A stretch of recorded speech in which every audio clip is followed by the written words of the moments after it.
I thought that the poem To a Mouse was apt for the present situation, dealing as it does with the concept of shattered plans and broken proposals. How many holidays, school events, outings, social occasions, and of course, traditional well-loved celebrations have we had to cancel over the last 12 months? Burns wrote the poem at the back end of the year 1785, when he returned home after ploughing a field at Mosgiel Farm. His mind was in turmoil. The farm was failing, shattered were his plans there, and his plans to marry Highland Mary. He was unsure what to do with Jean Armour, who had fallen foul of the kirk. He felt empathy with the harvest mouse, whose nest he had just crushed with his plough. And so he wrote this. Wee sleekit coorn timorous beastie, all were a panics in thy breastie. Thou needna start awa sae hasty wi' bicker and brattle. I would be laith to rin and chase thee wi' murder and pattle. I'm truly sorry man's dominion has broken nature's social union, and justifies that ill opinion which makes thee startle at me, thy pair earth-born companion and fellow mortal. I doubtna whiles, but thou may thieve. What then, pair beastie, thou mun live? A dame icker in a thrave's a small request. I'll get a blessing with a lave and never missed.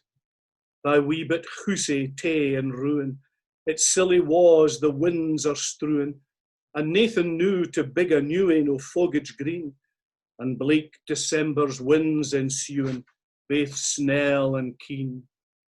Thou saw the fields laid bare and wast, and weary winter coming fast, and cosy there beneath the blast thou sought to dwell, till crash, the cruel coulter passed out through thy cell. That wee bit heap of leaves and stibble has cost thee mony a weary nibble.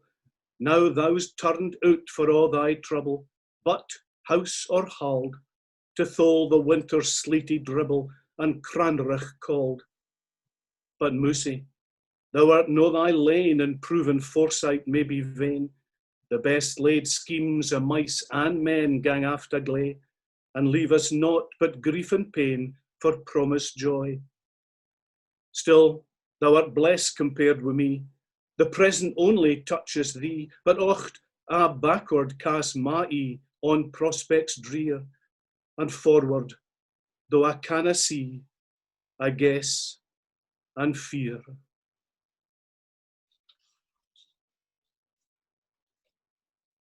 On Saturday, August 25th, 1787, a horse-drawn chaise pulled into Linlithgow Cross.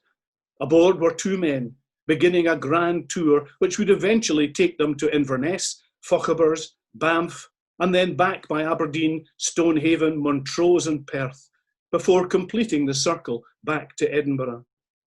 The travelling companions were, of course, Robert Burns and William Nicol, a classics teacher at the High School of Edinburgh, a brilliant Latin scholar, but according to Lord Henry Coburn, a useless communicator, irascible and stubborn. How could any teacher be bad-tempered, I hear you ask? But he was certainly an odd choice of travelling companion for our poet, who was at the height of his fame, having just published the second edition of his poems, and would, in the course of his travels with Nicol, dine with the Duke of Atholl and the Duke of Gordon. Was Burns recognised in Linlithgow, I wonder, as he walked up the Kirkgate to view St Michael's Church? Burns appears to have been singularly unimpressed with the place, recording in his diary, Linlithgow, the appearance of rude, decayed, idle grandeur in a charmingly rural, retired situation. The old rough royal palace, a tolerably fine but melancholy ruin, sweetly situated on a small elevation on the brink of a loch. And he goes on, amidst the rubble, I was shown the room where the beautiful injured Mary Queen of Scots was born. At the top of the rise is a pretty good old Gothic church, but for a poor, pimping business is a Presbyterian place of worship, dirty, narrow, squalid, stuck in a corner of old popish grandeur such as Linlithgow. He spotted the stool of repentance, the cutty stool, similar to that in which he himself had sat, paying his dues for the mortal sin of antenuptial fornication, No wonder the sight of it did not put him in a pleasant mood. Indeed, it would have brought back unhappy memories, as caught here by Scottish artist David Allen in 1795.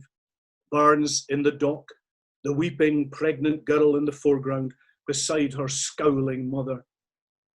When he descended back to the cross, tradition has it that he entered the Golden Cross tenement and was inaugurated there as a mason. And indeed, a beautiful Masonic ceiling was uncovered during the demolition of the building in 1969. This part of it you see here is now in Linlithgow Museum. Sadly, there is no official record of Burns actually joining Lodge Ancient Brazen, but it is a possibility, as he tended to join such gatherings on all his travels. However, there is no corroboration to the story that he was made a free man of the borough of Linlithgow. This man, seen here, Dr. William Wallace, editor of the Glasgow Herald, wrote in the late 19th century that the Burgess ticket had been preserved and was worded at Linlithgow the 16th day of November 1787 in the presence of James Andrew, Provost of the borough.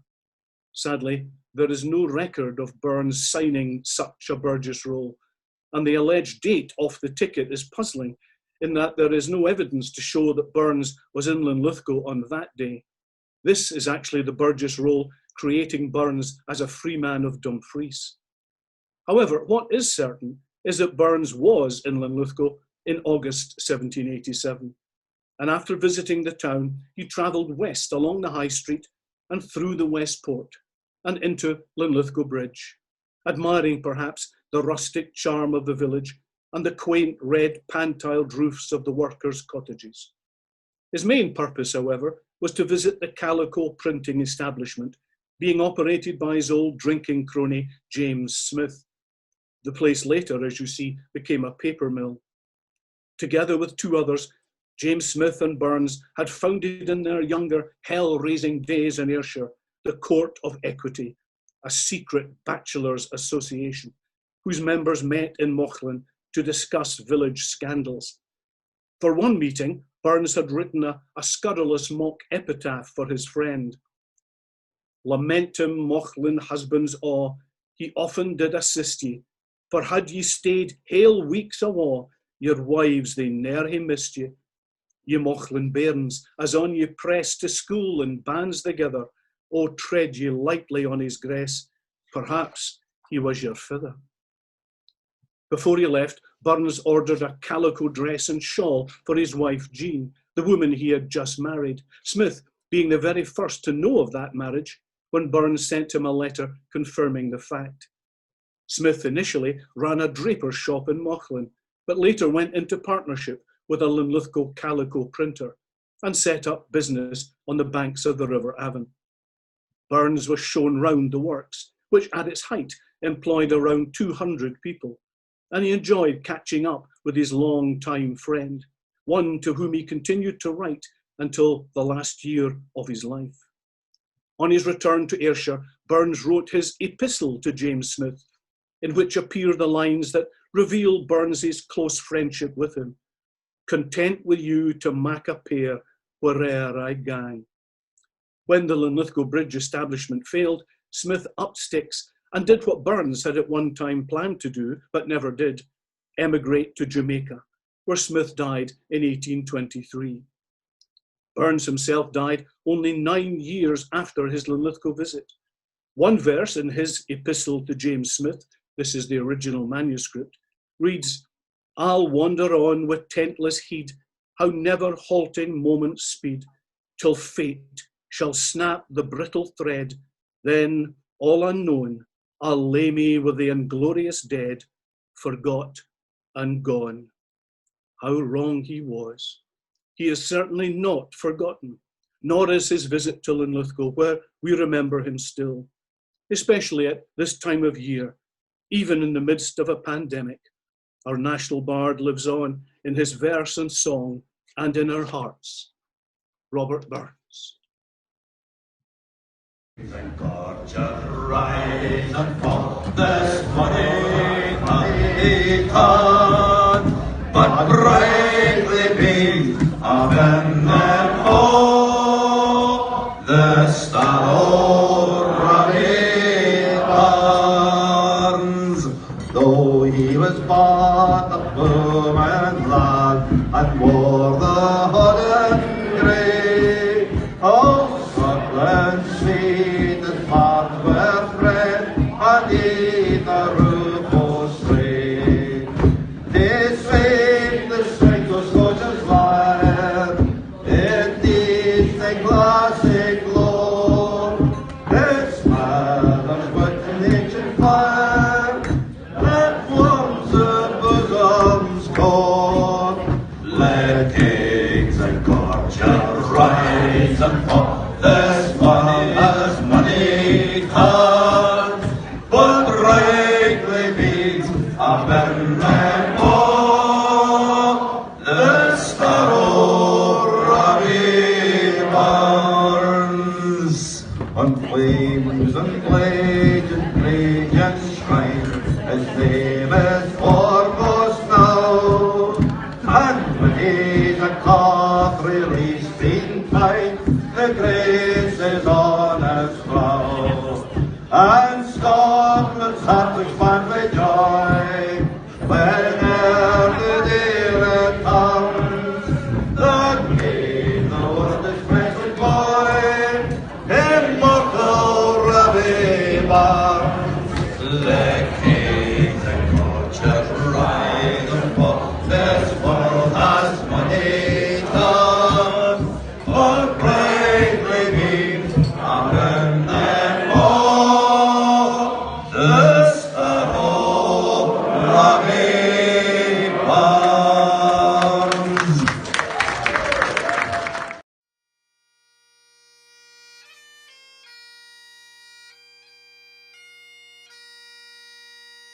The song Auld Lang Syne will take a special meaning this burn season, reminding us, as the word says, of happier times when we could mingle socially with family and friends. For Auld Lang Syne means for old time's sake, for a days remembered long ago, when the world was different.